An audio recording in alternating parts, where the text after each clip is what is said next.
Сәлеметсіздер ме, құрметті көрермен, біздің каналға қош келдіңіз. Әлемде және Қазақстанда болып жатқан маңызды және шұғыл жаңалықтарды арнамыздан бақылап отырыңыз. Видео кеңінен тарап, қажетті жерлерге жету үшін видео астындағы бір лайк және жазылу түймелерін басыңыз. Қолдарыңыз қабатуланың қабырғаларына тисін. Бізге қосылыңыздар, біз сізге ең жақсысын еткізуді жалғастырамыз. Ал ендеше бастадық. Ұлттық банк базалық мөлшерлемелерді төмендету туралы.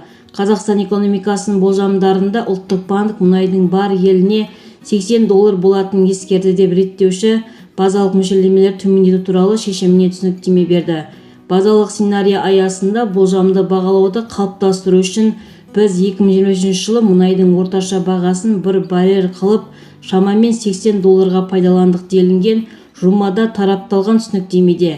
Ақпаратқа сәйкес әлемдік мұнай нарығындағы жағдай айтарлықтай өзгерген жоқ. Әлемдік азық-түлік бағасының төмендеу инфляцияны төмендетеді. Бірақ шілдеде баға сәл көтерілді. Мұндай көп бағытты динамика сыртқы азық-түлік нарығындағы оннан арғы үрдістерге қатысты белсенсіздік тәуелдерін тудырады дейді есептеулік реттеуші. Болашақта ыстық мәмілесін тоқтату нәтижесінде бағаның біртіндеп өсуі күтілуде. Оны ұзарту немесе жаңасын жасау мүмкіндігі бар деп толықтырылған түсініктемеде.